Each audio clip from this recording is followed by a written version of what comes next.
राधे राधे दोस्तों, हरे कृष्णा। आज के वीडियो में मैं आप लोगों के लिए लेकर के आई हूँ एक छोटी सी और बहुत ही प्यारी सी कहानी, जिससे भक्त और भगवान के बीच का जो संबंध है और भी ज़्यादा गहरा हो जाएगा। देखिए दोस्तों, कहा जाता है कि भजन कीर्तन श्रवण ये हमें करना चाहिए भगवान के नाम का। तो आज हम कुछ बोलूँगी और आप लोगों को करना है श्रवण, यानी कि सुनना है। देखिए दोस्तों, एक बार क्या होता है कि एक लड़का होता है, एक आदमी होता है जो बहुत ज़्यादा परेशान होता है। उसकी लाइफ जो होती है वो स्ट्रगल से भरी हुई होती है, बहुत ज़्यादा परेशान हो चुका होता है अपनी लाइफ से। तब वो अपने एक दोस्त से मिलता है। उसको एक दोस्त जो होता है वो सलाह देता है कि तुम ऐसा करो, लड्डू गोपाल जी की एक मूर्ति ले आओ और उस मूर्ति की पूजा करना शुरू कर दो। उसने वैसा ही किया, वो लड्डू गोपाल जी की मूर्ति ले आया और लाने के बाद में उनकी पूजा सेवा अर्चना वंदना करने लगा।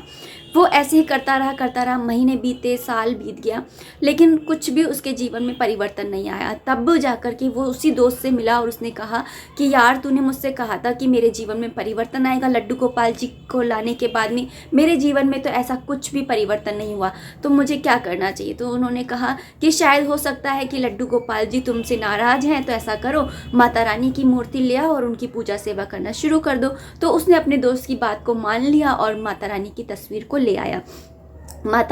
लड्डू गोपाल जी की मूर्ति जो थी उसको ऊपर रख दी और नीचे माता रानी की तस्वीर को इज्जत बिठाया और उनकी पूजा सेवा करना शुरू कर दिया। 6 महीने बीत गए, लेकिन माता रानी ने भी उनकी प्रार्थना नहीं सुनी। उनकी लाइफ में कोई चेंज नहीं आया।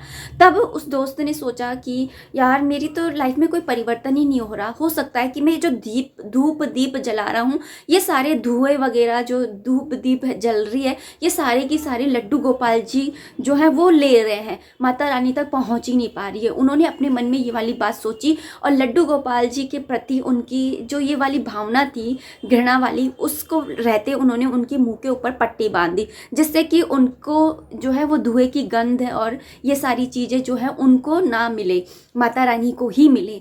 तो जब उन्होंने ऐसा किया तो भगवान श्री कृष्ण उनसे प्रसन्न हो गए। तो भगवान श्री कृष्ण वहीं पर ही प्रकट हो गए। वो लड़का, वो आदमी बहुत ही ज़्यादा शौकड़ था और उसने भगवान से पूछा कि मैं इतने दिन से, साल भर से, इतने टाइम से आपकी पूजा कर रहा था, तब आप नहीं प्रकट हुए, लेकिन आज आप, जब मैं मुंह पे पट्टी बांधने लगा तो आप प्रकट हो गए, ऐसा क्यों।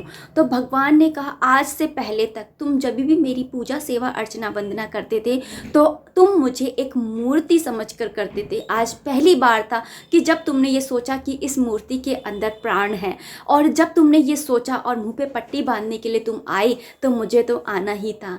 तो ऐसे ही दोस्तों, जब हम पूजा सेवा अर्चना वंदना करते हैं किसी भी मूर्त की, तो उसे मूर्ति ना समझे, उसके अंदर प्राण समझे और उसके बाद में ही भगवान की पूजा सेवा अर्चना वंदना करें। भगवान जो होते हैं वो बुलाने पर जरूर आएंगे। आपकी किसी भी विकट से विकट समस्या का समाधान उनके पास होता ही होता है।